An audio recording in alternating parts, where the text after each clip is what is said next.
تمام امور کی پاکستان میں انتہائی مستند اور تجربہ کار ترین شخصیات میں سے ایک محترم شبر زیدی، سابق چیئرمین FBR۔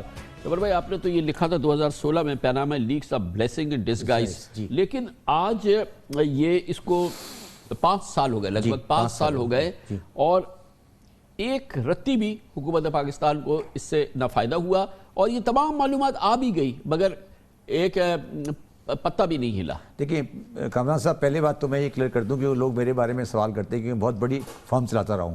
میں نے کبھی زندگی میں کسی انڈیویول کا ریٹرن فائل نہیں کیا، نہ میں کبھی کسی ایکسپورٹرز کے ساتھ کاروبار کرتا ہوں۔ میں صرف لسٹڈ کمپنی اور MNC کا ایڈوائزر رہا ہوں کہ لوگ کہتے ہیں کہ آپ نے کیا تھا۔ یہ بڑا ایک کہا جاتا ہے کہ یہ تو سکھاتے رہے لوگوں کو۔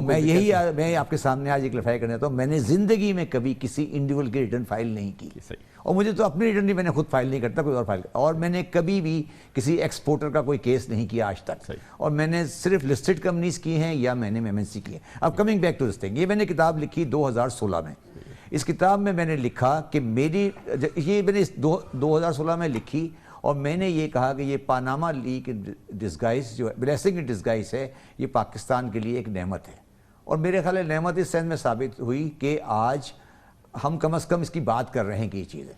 اچھا، دوسری بات اس میں، اس سے پہلے اسحاق ڈار صاحب نے ایک سمری پریزنٹ کی تھی کیبنٹ میں، جس میں انہوں نے کہا تھا کہ پاکستانیوں کے $200 بلین ہیں، اور یہ ریکارڈ پہ سمری ہے، آپ نے دیکھی ہوگی۔ طارق باجوہ صاحب سیکریٹری فائنانس تھے، انہوں نے بنائی تھی اور کیبنٹ میں آئی تھی۔ اور یہ پیپر کی تو نہیں ہوگی، کوئی نہ کوئی تو اندازہ ڈار صاحب نے اور طارق باجوہ صاحب نے لگایا ہوگا۔ میں ان کے بارے میں تو میں نے اس وقت بھی ڈار صاحب کو کہا تھا اور طارق باجوہ صاحب کو بھی کہا تھا کہ میرے حساب سے آپ کی فگر غلط ہے، اور میں نے اس کتاب کے پیج نمبر 47، 48، 39، 49 پہ $120 ملین کیلکولیٹ کر کے دی تھی کہ یہ اس کا اماؤنٹ ہے، اور اس کی میں نے بیسس بھی دی تھی، اور یہ کتاب اب PDF میں موجود ہے، وہ لوگ پڑھ سکتے ہیں۔ میرا تخمینہ 2016 میں $120 بلین تھا۔ اچھا، آپ بار بار ایک بات کہتے ہیں، 2 باتیں کہتے ہیں، اور دونوں باتوں کی میں آپ کی تردید کرتا ہوں۔ پہلے آپ نے کہا غیر قانونی اثاثے، سر یہ غیر قانونی نہیں ہے، یہ قانونی اثاثے۔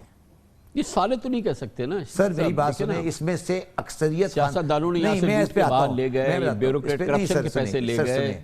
اس میں سر 2 چیزیں ہیں، قانونی اثاثے ہیں یہ، اور دوسرا واپس لانے کا کوئی قانون نہیں ہے۔ 2 چیزیں یاد رکھیں، ٹھیک ہے؟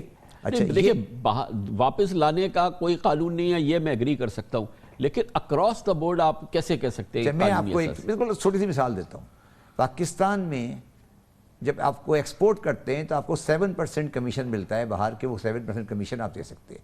آپ مجھے ذرا اسٹیٹ بینک سے پوچھ کے بتائیں کہ انہوں نے کن کمپنیوں کو ایکسپورٹ کمیشن دیا ہے، اور وہ کمپنیاں کتنی صحیح ہیں۔ تو 7% ایکسپورٹ جو ہوئی ہے پاکستان میں پچھلے 25 سال میں، اس کی اماؤنٹ نکال لیں، آپ کو اندازہ ہو جائے گا کہ کتنے پیسے اس سائڈ میں پاک ہوئے۔ اس کے بعد آپ پاکستان کی امپورٹ نکال لیں مشینری کی، اس پہ کمیشن جو ہے وہ آپ نکال لیں۔ کک بیک جی، اور یہ ساری کیلکولیشن میں نے اس میں دی ہوئی ہے $120 بلین کی۔ اچھا، اب سوال کامران صاحب یہ ہے کہ $120 بلین کیسے چلا گیا، اور میں نے 1992 سے لے کر اور 2018 تک ایک بہت شدید جنگ لڑی ہے پاکستان کے تمام لوگوں کے ساتھ، اور میں نے یہ کہا ہے کہ پاکستان میں 3 ایسے قوانین ہیں، اگر وہ قوانین موجود رہے تو پاکستان میں کبھی بھی کوئی ڈاکومنٹیشن اور پاکستان میں ڈالر نہیں بچے گا۔ ان قوانین کا نام ہے پریزمپٹیو ٹیکس، جو 1990، 91، 92 میں آیا۔ اس کے بعد پروٹیکشن اور ریفارم ایکٹ 1992۔ اس کے بعد ایک پروویژن ہوتی ہے انکم ٹیکس میں 111(4). اس کو میں بولتا ہوں ان ہولی ٹرائنگل۔ جب تک یہ ان ہولی ٹرائنگل ہے، جب تک پاکستان میں کوئی بھی ڈالر، دیکھیں ہمارا مطلب یہ ہے کہ ہم نے قانون اپنے ایسے رکھے جس میں اس بات کی اجازت تھی کہ یہ اثاثے یہاں سے باہر چلے جائیں۔ معاف کیجیے گا، میں ایک چیز تھوڑی سی بتا دوں سر، یہ دیکھیں انسان کی ہوس ہوتی ہے کہ وہ پیسے کما لے، مجھے کوئی اعتراض نہیں ہے پیسے کما لے، ہماری ہوس وہاں چلی گئی کہ ہم نے پیسے کما لیے، مگر اب ہمیں دل چاہا کہ پیسے یہاں نہیں ہیں، مجھے تو گرین بل چاہیے $1۔ تو ہم نے کہا ٹھیک ہے، آپ تمہارے یہاں تو کما رہے ہو، کماؤ، مگر ہم تمہیں یہ رستہ ہی بتاتے ہیں کہ اس کو باہر کیسے لے جاؤ گے۔ یہ ریاست نے بتایا. ریاست نے بتایا. اور میں آج بالکل پبلکلی کہہ رہا ہوں کہ پریزمپٹیو ٹیکسیشن، پروٹیکشن اور ریفارم ایکٹ اور 111(4) of the income tax ordinance Pakistan میں انٹلیکچوئل کرپشن کا منبع ہے. جن لوگوں نے وہ لا لائے ہیں ان سے آپ سوال کریں کہ یہ آپ کیوں لائے تھے، یہ کہاں سے آپ کو ایجاد کیا تھا، آپ نے کیوں ایجاد کیا تھا؟ یہ کہ آپ کے پیسے لانے لے جانے پہ کسی قسم کی کوئی پوچھ گچھ نہیں ہوگی. یہ ایکسچینج کمپنی کا جو نام کا چیز بنائی ہے، یہ کیا اس کا مقصد کیا تھا؟ اور آپ یہ کہیں گے کہ اتنی لمبی باتیں کر رہے ہیں، تو اب آپ نے کریکٹ کیا کیا؟ دیکھیں نا، عمران خان صاحب آگے، میں بھی FBR میں چیئرمین. مگر اس میں ایک چیز یہ بھی ایک اور جو بات میں کہنا چاہ رہا تھا وہ یہ کہ ہم نے یہاں پہ اس بات کی بھی اجازت دی کہ آپ فورن کرنسی اکاؤنٹ کھولیں، ڈالر اکاؤنٹ کھولیں، مارکیٹ سے جا کے ایکسچینج کمپنی سے ڈالر لیں، اس میں جمع کرائیں، چیک لکھیں، باہر بھیج دیں، اور ٹیکس اتھارٹیز کو ایکسس نہیں ہے آپ کے اس اکاؤنٹ پہ. اچھا، اس کے بعد چلیں اس ڈالر کو باہر بھیجیں، اس سے انڈر انوائسنگ کی پیمنٹ کریں. میں نے کل پرسوں ایک ٹویٹ کی تھی، اس میں میں نے کہا تھا کہ آپ کو پریشانی کس بات کی ہے، آپ سارے فورن کرنسی اکاؤنٹ لے لیں اور ان کے ڈیبٹ دیکھ لیں کہاں گئے. ختم ہو گئی بات. اچھا سر، میں نے دوبارہ بات میں کروں. اب سوال یہ ہے کہ یہ سر، اس کو میں نے اس دن بھی کہا تھا کہ یہ اسٹیٹ اسپانسرڈ کرپشن ہے، اور جو بھی حکومتیں 2000. شبر بھائی، یہ تو ہو گیا، اب اس کو کیسے استعمال کر سکیں، کس طرح سے حکومت پاکستان، یہ پاکستانیوں کے اثاثے ہیں. آپ تو کہہ رہے ہیں کہ ہم نے قانونی طور پہ ان کو اجازت دی تھی کہ وہ اس کو استعمال کریں، انہوں نے اس طریقے سے کر لیا، انہوں نے باہر کر لیے. صحیح ہے جی. اب سوال یہ ہے، دیکھیں دو سوال ہے. میں نے جب ایسٹ ڈکلیریشن لا 2000، اچھا اس میں میں نے ایسٹ ڈکلیریشن لا بھی کہا تھا کہ آپ کو دینا پڑے گا، اور میں آج آپ کو کہہ رہا ہوں کہ اگر آپ پریزمپٹیو ٹیکسیشن کو رکھتے ہیں باقی، تو آپ کو 5 سال کے بعد ایک دوبارہ ایکسیکیوشن لا دینا پڑے گا، ایمنسٹی دینی پڑے گی. اب ذرا سا ایک عام پاکستانی کو بتا دیں کہ پریزمپٹیو ٹیکس، ہر آدمی تو شبر زیدی نہیں ہے نا. پریزمپٹیو ٹیکس کا مطلب یہ ہوتا ہے کہ آپ کی ٹیکس لائبلٹی آپ کی انکم کے ساتھ ریلیٹ نہیں کرتی. آپ نے ایکسپورٹ کیا 100 روپے کا، اس سے منافع آ گیا 5 روپے. اب آپ کی ٹیکس لائبلٹی 5 روپے پہ اس پہ نہیں ہے، آپ کی ٹیکس لائبلٹی ایک پریزمپٹیو اماؤنٹ کے اوپر ہے. تو آپ نے جو ایسٹ بنایا اس انکم سے، وہ اور ٹیکسیشن کا کنسائل ہی نہیں ہے. اب آپ کو نہ اکاؤنٹس دینے، نہ بیلنس شیٹ دینی، نہ کوئی کاغذ دینے. اللہ کا شکر ہے کچھ بھی نہیں دینا. ٹھیک ہے. اب وہ جو ایسٹ بن گیا اس انکم سے، وہ کہاں ہیں، وہ کدھر ہے؟ اب اس ایسٹ، آپ کے روپے میں ایسٹ بنا اور آپ نے اس کے ڈالر خریدے اور باہر بھیج دی. تو اچھا، یہ تمام معاملہ تھا. شبر زیدی ہو گئے چیئرمین FBR. اسی چیز کو، اسی کتاب کو عملی جامہ پہنانے کے لیے عمران خان نے اور پاکستان کے دوسرے کلیدی اداروں نے شبر زیدی سے کہا کہ جی اب آپ سنبھال لیجیے. تو اس دوران، جس دوران آپ یہ رہے، ایک اچھا طویل عرصہ تھا، اس میں کیا کیا آپ نے ایڈریس کیا؟ دیکھیں میں نے دیکھیں میں اس کو دیکھیں، سب سے پہلے تو میں اس کو لکھتا رہا اور ہر ایک کی دشمنی لیتا رہا. 2018 میں شاہد خاقان عباسی کی جو گورنمنٹ آئی، جب یہ پاناما لیک کے بعد، تو شاہد خاقان عباسی اور مفتاح صاحب نے، میں ان کی تعریف کرتا ہوں، انہوں نے 2018 کا جب فائنینس بل بنایا تو انہوں نے پروٹیکشن آف ریفارم ایکٹ کو امینڈ کر دیا. اور اس میں انہوں نے یہ کہا کہ اب صرف وہ آدمی باہر بھیج سکتا ہے جس کا NTN ہوگا. اور آپ کو یاد ہے میں نے کہا تھا یہ جعلی NTN کیوں ایشو ہوئے ہیں، یاد ہے آپ کو؟ تو اس سے پہلے NTN کی بھی ضرورت کچھ بھی نہیں، کوئی پیسے ایکسچینج کمپنی سے خریدو، اکاؤنٹ پہ ڈالو، باہر بھیجو. جیسے آپ نے کیلا خریدا، اس کو جیسے کیلا خرید لیا. ٹھیک ہے. اور نہیں، اتنا اچھا سسٹم تھا کہ آپ بینک میں جا کے بیٹھے، ایکسچینج کمپنی والا آ کے خود ہی آپ کے ڈالر آپ کو گھر پہ دیا کرتا تھا. تو یہ اب اس میں شاہد خان عباسی صاحب نے اس میں ڈالا. ان کا بہت کارنامہ ہے کہ انہوں نے کہا اس میں NTN ڈالیں. پھر لوگوں نے جعلی NTN لینے شروع کیے. وہ جو آپ نے بتایا تھا 850 سے ایشو ہو گئے. نہیں، پھر دیکھیے جب میں نے NTN ڈال دیا تو اب آپ کو تو دکھانا پڑے گا کس نے خریدا ہے. تو پھر اس نے جعلی NTN تو لے لیا، ریٹرن فائل نہیں کی. تو پاکستانی تو انٹیلیجنٹ لوگ ہیں نا سر. تو اچھا، اب یہ شاہد خان عباسی صاحب نے کیا. اور میں آپ کو آپ کو بتانا چاہتا ہوں کہ جب میں نے مفتاح صاحب کے ساتھ مل کے اس کی امینڈمنٹ کی بات کی، تو پاکستان کے بہت بڑے بڑے نام، لائرز اور چارٹرڈ اکاؤنٹنٹ نے کہا کہ شبر صاحب، یہ پروٹیکشن اور ریفارم ایکٹ 92 کا جو نواز شریف صاحب لائے ہیں، یہ تقریباً قرآنی صحیفہ ہے، اس کو چینج نہیں کر سکتے. میں نے کہا یہ کون سا قرآنی صحیفہ ہے؟ یہ تو یہ غلطی ہے کہ ہر بندہ اس پہ آئینی تحفظ حاصل تھا. نہیں، پھر میں نے NTN ڈلایا نا جی. میں نے NTN ڈلوایا اس کے اندر، تو وہ ڈل گیا. اچھا، اس میں ایک بات بتا دوں، یہ 1992 میں آیا تھا. ایٹم بم کے بلاس کے بعد اس میں یہ ختم ہو گیا 1998 میں، فارن کرنسی اکاؤنٹ ختم ہو گئے تھے۔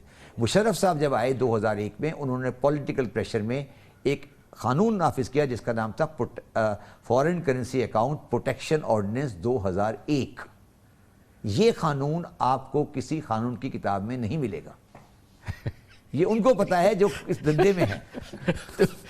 تو اپلائی کیسے ہوتا تھا؟ نہیں، قانون تو ہے نا سر، آپ تو ایک عام آدمی ہیں، آپ کو تو نہیں پتا نا، مگر جو کام جاننے والے انہیں پتا ہے نا کہ قانون ہے، اس کا نام ہے protection of foreign currency account protection ordinance 2001۔ ٹھیک ہے، دیکھیں سر، اس میں ایک بڑی ایک اور بات کھل کے کہنا چاہتا ہوں، اور آپ پتہ نہیں مجھے کہاں لے کے جائیں گے، کہ پاکستان میں ایک ادارہ ہے جس کا نام ہے اسٹیٹ بینک آف پاکستان، ٹھیک ہے۔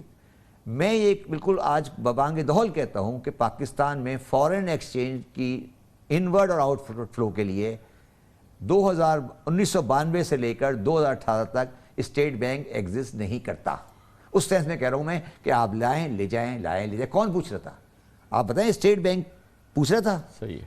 اچھا، اس میں ایک اور بڑی خرابی تھی، جب ایکسچینج کی لبرائزیشن کی ساری دنیا نے کی، انڈیا نے بھی کی، تو فارن کرنسی اکاؤنٹ انڈیا نے الاؤ کیا کمپنیز کو، ہم نے الاؤ کیا انڈیویجولز کو، ہم نے کمپنی کو بین کر دیا۔ تو ہم نے کہا کہ کمپنی نہیں بنانا بھائی، انڈیویجول کے نام پہ جائے گا، ٹھیک ہے نا۔ عبد القدوس سے آیا، عبد الجبار کو چلا گیا، عبد الجبار سے قدوس کو آ گیا۔ یہ آپ پاکستان دنیا کا واحد ملک ہے جس نے کمپنی کا بین کیا ہوا ہے فارن کرنسی اکاؤنٹ، اور انڈیویجول کا کھولا ہوا ہے، ٹھیک ہے جی، وہ ایک الگ کہانی ہے۔ اب یہ 2018 میں مرتضیٰ صاحب نے اور شاہد خان عباسی نے یہ کریکشن کر دی، مگر ابھی بھی وہ کریکشن تھوڑی سی، اور وہ بھی کر دی، اور پھر ایک ایسٹ ڈیکلیریشن کی بڑی اچھی ایسے اسکیم لا بھی ہوا ہے، وہ بھی وہ اس ہمیں کتاب میں نے سجیسٹ کیا تھا، انہوں نے کیا، اور میں ان کو داد دیتا ہوں۔ بالکل اچھا، اور وہ صحیح تھا بالکل قانون۔ اچھا، اس کے بعد جب اب اس کے ساتھ دو چیزیں لگتی ہیں نا، ایک چیز لگتی ہے یہ، اور ایک تھی پریزمپٹیو ٹیکسیشن۔ اب جب میں آیا تو میں نے 2019 میں پریزمپٹیو ٹیکسیشن کو ختم کر دیا تقریباً ہر چیز پر، مگر ایکسپورٹ اور ڈیویڈنڈ کو میں ختم نہیں کر سکا۔ ایکسپورٹ اور ڈیویڈنڈ کے والے مجھ سے زیادہ مضبوط تھے، میں نہیں کر سکا۔ میں آج دوبارہ کہتا ہوں، میں ایکسپورٹ کو ٹیکس نہیں کرنا چاہتا تھا۔ میں کہتا ہوں انڈیا میں بھی ایکسپورٹ ایگزمپٹ ہے، میں کہتا ہوں ایکسپورٹ کو ایگزمپٹ زیرو ریٹ کر دیں، مگر پریزمپٹیو نہیں کریں، کیونکہ پریزمپٹیو میں یہ نہیں پتا ہوتا کہ پروفٹ کتنا بنائیں، اور ڈیویڈنڈ پہ بھی یہی کریں۔ تو یہ میرا تو ہم نے وہ کر دیا۔ اس کے بعد ہم نے 2019 میں ہی 111.4 جو پیسے واپس آ رہے ہیں، اس میں ایک سرٹن اماؤنٹ سے زیادہ کا ہم نے سوال جواب ڈال دیا۔ میں یہ نہیں کہہ رہا کہ ہم نے تقریباً سارے دروازے بند کر دیے، کھڑکیاں بند کر دی، مگر جہاں تک ہم کر سکتے تھے کر لیا۔ مسئلہ یہ ہے کامران صاحب کہ یہ ملک ہمیشہ ڈالر کے شارٹیج میں رہا ہے جب سے یہ ملک بنا ہے۔ اب ہم لوگوں کی ایک جسے کہتے ہیں نا ذہنی ہمت نہیں ہوتی کہ ہم فارن کرنسی کے میٹر کو چھیڑیں۔ اب لیکن یہ کہ گزشتہ 2 سال کے اندر چھیڑا گیا ہے، یہ جو فری فار آل تھا وہ نہیں ہے، 18 سے لے کے وہ فری فار آل نہیں ہے، ایکسچینج کمپنیز کا وہ راج نہیں ہے، وہ نظام نہیں ہے، کافی حد تک صحیح ہو گیا۔ لیکن یہ کہ شبرا یہ ہم نے الاؤ کر دیا، اس طرح سے چلے گئے، اب ہم اس کو ایک عقل مندی سے، ایک سہولت سے اس کو اپنے ایک سکیم مفتاح اسماعیل اور شاہد خاقان لائے، پھر عمران خان صاحب لائے، آپ لائے، اور اس کے باوجود جو ہے ہماری طرف راغب کیوں نہیں ہوئے؟ ہمارے یہ پاکستانیوں نے اپنے اثاثے یہاں ڈکلیئر کیوں نہیں کر دیے؟ اس کے بعد کیا ہوا، میں تھوڑی سی اس کے بعد کیا ہوا سر کہ جب ہم نے ایسے ڈکلیریشن لا کیوں لائے؟ ہم اس لیے ایسے ڈکلیریشن لا لائے کہ یہ تو اتنے، میں لفظ استعمال کرتا ہوں، یہ اتنے بیوقوف لوگ ہیں کہ انہیں یہ نہیں پتا کہ اگر انڈکلیئرڈ ہوا تو لنڈن میں ان ایکسپلینڈ ایسٹ آرڈر میں یہ فریز ہو جائے گا۔ تو ہم نے ایکچولی ان کو پاکستانیوں کو ایک جگہ دی کہ سر آپ پاکستان میں ڈکلیئر کر دیں، یہ آپ کا نکل جائے گا۔ پرابلم یہ آئی کہ سر اس کے بعد جو ہے نا دنیا میں یہ مالٹا، ہنگری، یہ ملک کھل گئے، سٹیزنشپ آ گئی، اب ترکی بھی آ گئی، ٹھیک ہے۔ 22 ملک ایسے ہیں جہاں پاکستان میں ڈیول نیشنلٹی الاؤڈ ہے، ٹھیک ہے۔ اب ان ملکوں نے نیشنلٹی شروع کر دی، کینیڈا نے نیشنلٹی شروع کر دی۔ آپ کینیڈین نیشنلٹی کے نام اٹھا لیں اور پاکستانی ایسے اٹھا لیں، اب ان کے پاس 2 پاسپورٹ ہیں، ٹھیک ہے۔ مطلب یہاں سے ایسے لوگ گئے جیسے کہ منظور کاکا، یعنی ایسے کتنے کاکے سارے کاکے چلے گئے اداروں کے ادھر چلے گئے، وہ وہاں کے کینیڈا کے سٹیزن ہیں اور اساسوں کی بنیاد پر سٹیزن۔ کامران صاحب اس وقت ہر کاکے کے پاس 2 پاسپورٹ ہے نا، ایک مالٹا کا ہے, کسی کے پاس ہنگری کا ہے, کسی کا کینیڈا کا ہے, ہر کاکے کے پاس 2 پاسپورٹ ہیں. اچھا اب جو اس کا ایسٹ پڑا ہے سوئٹزرلینڈ میں یا دبئی میں, وہ اس پاسپورٹ پر پڑا ہے جو پاکستانی نہیں ہے. آپ میری بات کو سمجھ پا رہے ہیں؟ تو بھائی آپ کا کہاں سے آگے درمیان ہے؟ وہ کہتا ہے بھائی کینیڈین ہے, پیسے دبئی میں پڑے ہیں, پاسپورٹ کینیڈین استعمال ہو رہا ہے, تو میں کہاں سے ریکارڈ, تو میرے پاس سی آر ایس کی انفارمیشن بھی نہیں آ رہی, کیونکہ اس کے پاس تو پاسپورٹ کینیڈین ہے, اس کے پاس پاسپورٹ مالٹیز ہے, اس کے پاس پاسپورٹ ہنگیرین ہے, اس کے پاس پاسپورٹ اور مختلف ملکوں کا ہے. ٹرکی نے بھی شروع کر دیا یہ $2.5 لاکھ, یہ سب نظر آتا ہے. $2.5 لاکھ لیں, یہ کیا چیز ہے؟ آپ مجھے بتائیے نا, کینیڈا کی نیشنلٹی کتنے لوگوں نے لی اور کیوں لی؟ آپ کے خیال میں وہ مائگریٹ کر کے گئے تھے؟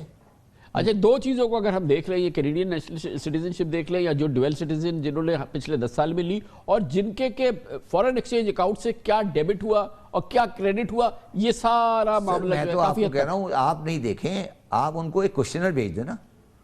ایک سوال کچھ بھی نہیں کریں. آپ کے کامران خان صاحب, آپ کا فورن کرنسی اکاؤنٹ تھا, آپ مجھے بتا دیں آپ کے پچھلے 5 سال میں کتنے ڈیبٹ ہوئے, ختم ہو گئی. میں آپ کو بتا رہا ہوں میرا ہی فورن کرنسی اکاؤنٹ تھا, اب نہیں ہے, مگر تھا, میں بتا دوں گا میرا ڈیبٹ کہاں گیا. مگر سوال یہ ہے کہ آپ نے تو آج تک, اچھا یہ بھی میں آج بتا دوں آپ کو, پروٹیکشن اور ریفارم ایکٹ کی امینڈمنٹ ہم نے کی, اس کے بعد اچھا اب کیا چاہ رہا ہے, اب کیا چاہ رہا ہے؟ چارہ دیکھیے, چارہ یہ ہے کہ آپ دیکھیے, چارے ہم نے بہت سارے, آپ کے خیال میں کیوں باہر بیٹھا ہوں؟ میں نے امپورٹ کی ویلیو کو کر دیا ریٹیل پرائس پہ, اس سے انڈر انوائسنگ کی قصہ ختم ہو گیا. دیکھیں یہ کامران صاحب, آپ لوگ ایک لفظ بار بار استعمال کرتے ہیں, tax reform, tax reform, tax reform. Tax reform نہیں, ٹیکس ریفارم بہت چھوٹی چیز ہے. ایکچولی فائنینشیل سسٹم پورا ایک ساتھ چلتا ہے. جب تک آپ فورن ایکسچینج کی ریفارم, کارپوریٹ کی ریفارم, ٹیکس کی ریفارم ایک ساتھ نہیں کریں گے, یہ معاشرہ آگے نہیں چلے گا. میں آج آپ کے توسط سے ایک اور بات کرنا چاہتا ہوں. میرا ذاتی آپ کو پاکستان کے لوگوں کو یہ ایڈوائس ہے کہ S C C P, NAB, state bank of Pakistan, F B R, یہ چاروں جو ادارے ہیں جو فائنینشیل میٹر سے ڈیل کر رہے ہیں, ان کے جو انویسٹیگیٹو یونٹس ہیں, جو فائنینشیل انویسٹیگیشن کرتے ہیں, ان کو آپ بند کر دیں, اور جب بند نہیں کریں تو ان سب کو ایک جگہ لے کے جائیں اور ایک بنائیں فائنینشیل ریگولیٹری اتھارٹی. جب تک جیسے یو کے وغیرہ میں, اور وہ انویسٹیگیشن اتھارٹی لوگوں کا انویسٹیگیٹ کرے کرائم, اور اس کے بعد جا کے وہ نیب میں جائے یا کہیں جائے. جو اگر آپ یہ کہہ رہے ہیں مجھے, اب مجھے ایک بات بتائیں, آپ نے حوالہ کا بڑا ذکر سنا ہوگا, حوالے کے کیس ہو گیا کہ بندے ایف آئی اے نے حوالے کے بندے کو پکڑ لیا, ٹھیک ہے, کالیا کورٹ سے کواش ہو گیا. سر مجھے بتائیں, دنیا کا مانا جو ایف بی آئی کے موسٹ وانٹڈ, پاکستان کے تاریخ میں کبھی کسی حوالے والے کے خلاف کوئی فیصلہ ہوا ہے؟ کیوں نہیں ہوا آج تک؟ ہوا کوئی ہوا نہیں. آپ حوالے کا کیس پکڑتے ہیں, کچھ سودا ہو جاتا ہے, ختم ہوتا ہے. کیوں نہیں ہوا؟ اس لیے نہیں ہوا کہ پاکستان آج تک یہ ڈیسائیڈ ہی نہیں کر سکا کہ حوالہ ہوتا کیا ہے. میں نے سپریم کورٹ میں کھڑے ہو کے کہا کہ حوالے کو انڈیا نے ختم کیا ہے. کیسے ختم کیا ہے؟ میں آج بتا رہا ہوں ٹی وی پہ. اس طرح ختم کیا ہے کہ انڈیا یہ کہتا ہے کہ اگر آپ نے کوئی ایسٹ بنایا پاکستان, انڈیا میں, اور اس کے پیسے کی سورس باہر سے آئی ہے اور آپ بتا نہیں سکے, تو ہم اس کو حوالہ سمجھیں گے. ٹھیک ہے, اب آپ نے ہم نے تو ٹی ٹی الاؤ کی, میرا مقصد ہے کہ ہم اس سے پوچھیں گے ہی نہیں. میں آپ کو یہ, اچھا میں آپ کو ایک اور بات آج کہنا چاہتا ہوں. یہ جو 1990 اور 92 میں 3 قانون میں نے آپ کو بتائے, یہ کسی بیوقوفی میں نہیں آئے, یہ کسی کی ایسے نہیں ہے کوئی غلطی ہو گئی ہے, یہ پوری سوچی سمجھی اسکیم ہے. اور انفارچونیٹلی میں آج آپ کو بالکل اوپنلی کہہ رہا ہوں, میں نام نہیں بولوں گا, مگر یہ تینوں قوانین کسی بیوروکریٹ نے نہیں بنائے. یہ ہمارے پروفیشن کے ہمارے اکنامسٹ, ہمارے بڑے بڑے پروفیشنلز, انہوں نے بیٹھ کے رستہ بتایا کہ سر یہ ہے. اور میں آج آپ کو کہہ رہا ہوں اس جرم میں میرا ایک زیادہ تعلق نہیں ہے, اور میں اس گروپ کے باہر بیٹھا ہوا تھا, میں انہیں کہتا رہا کہ سر یہ نہیں کریں. اور آپ میری 1992 سے لے کر آج تقریراً سن لیں, میں نے ہر فورم پہ کہا کہ سر یہ جو ٹرائنگل آپ نے بنا لیا ہے, انہولی ٹرائنگل, اور تینوں آدمی جنہوں نے یہ, میں بتا رہا ہوں, تینوں آدمی پروفیشنل ہیں. وہ تینوں آدمیوں نے یہ سوچا. اچھا ان سے جب آپ پوچھتے نا کہ کیا ہوا, دیکھیں نا ان کا پوائنٹ آف ویو سوچ لیں. انہوں نے کہا کہ جی ٹیکس والوں کو بہت تنگ کرتے تھے I T Os, business man کو, اس لیے ہم نے پریزمپٹیو ٹیکس کر دیا. میں نے مان لیا, مگر اس پریزمپٹیو ٹیکس آیا تو اس میں ایک کلوز تھا کہ آپ کی انکم کو اتنا امپیوٹ کیا جائے گا. ٹھیک ہے, وہ انہوں نے وہ بھی ختم کر دیا. اور پھر آپ ایک اور بات کامران صاحب یاد رکھیں کہ پاکستان کے معاشی معاملات میں ہماری عدالت عالیہ کے کچھ فیصلے ایسے ہیں جنہوں نے ہمیں بہت پیچھے لے گئے. یہ جو ہولی ٹرائنگل تھا یہ سپریم کورٹ میں چیلنج ہوا, سپریم کورٹ میں چیلنج ہوا, اور سپریم کورٹ نے اس پہ اسٹیمپ لگا دی کہ ٹھیک ہے. اب وہ اسٹیمپ لگ گئی. میں آج بھی پاکستان کی چیز کہہ رہا ہوں کہ سپریم کورٹ کو یہ چاہیے وہ مجھے یہ بتائے کہ کیا پریزمپٹیو ٹیکسیشن صحیح ہے, کیا منیمم ٹیکس صحیح ہے, دنیا میں کہیں ہوتا ہے. اب جب سپریم کورٹ اسٹیمپ لگا چکی ہے تو میں کیسے اس پہ کچھ کر سکتا ہوں, یہ میرا. Thank you so much.